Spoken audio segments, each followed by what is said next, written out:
Olá!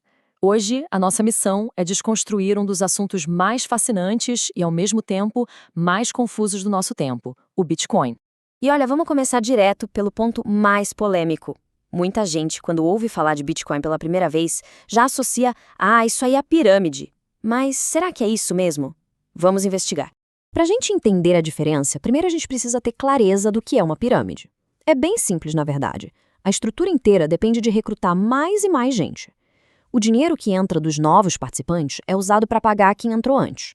É um ciclo que precisa de gente nova o tempo todo para não quebrar. E aqui está o ponto-chave. O Bitcoin simplesmente não se encaixa nesse modelo. Ele não promete retorno para ninguém, não existe uma empresa ou um grupo de fundadores controlando tudo. E o mais importante, o valor dele não vem de gente nova entrando, e sim da boa e velha lei da oferta e da demanda, como acontece com o ouro ou com ações na bolsa. Ok, esclarecido esse ponto, vamos dar um passo para trás.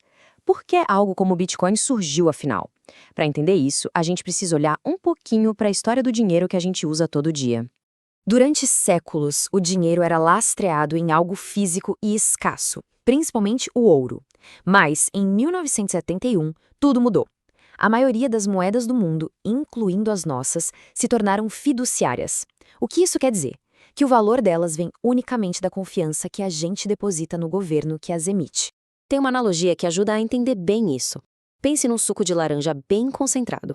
Quando um governo imprime mais e mais dinheiro, é como se estivesse adicionando água nesse suco. O volume total aumenta, claro, mas cada gole fica mais fraco, com menos sabor, menos valor. E esse gráfico aqui mostra o resultado prático disso no Brasil. É impressionante. Por causa dessa diluição constante, o poder de compra do nosso dinheiro diminui com o tempo.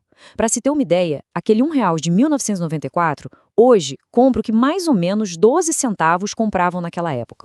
Foi exatamente como uma resposta a esse problema, o da desvalorização constante da moeda, que uma figura anônima, conhecida como Satoshi Nakamoto, propôs uma ideia radical em 2008.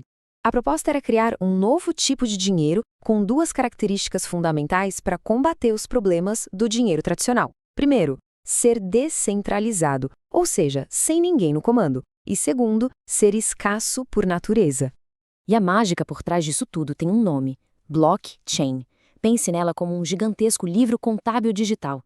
Só que esse livro é público, todo mundo pode ver. E o mais importante, depois que algo é escrito nele, não pode mais ser apagado ou alterado. Vamos visualizar. Imagine que cada grupo de transações é colocado em uma página desse livro, que a gente chama de bloco. Para garantir a segurança, esse bloco recebe uma espécie de selo digital, uma impressão digital única chamada hash. Aí vem o próximo bloco, a próxima página.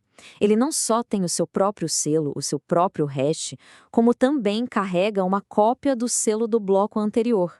É isso que cria uma conexão, um elo entre eles. E assim, um vai se ligando ao outro, formando uma corrente, uma cadeia de blocos, um blockchain.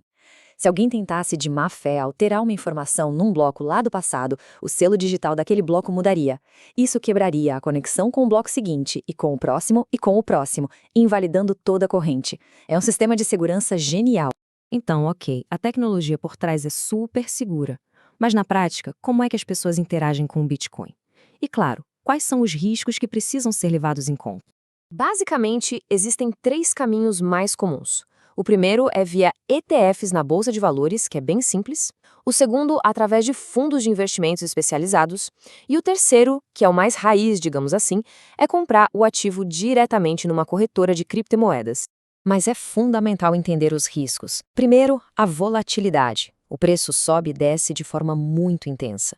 Segundo, o risco da corretora.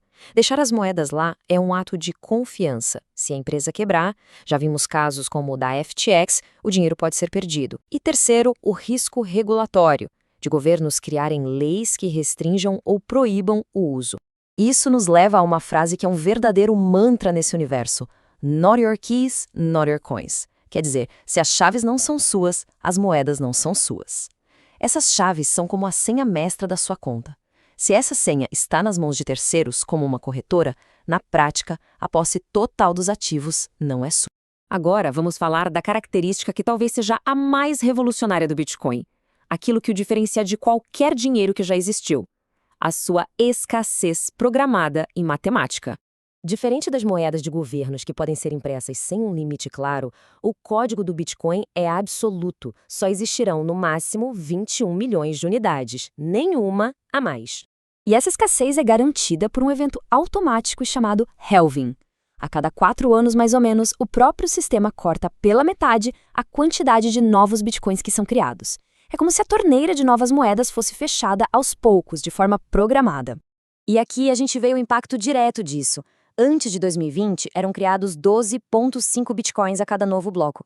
Em 2020, isso caiu para 6,25. Em 2024, caiu de novo para 3,125.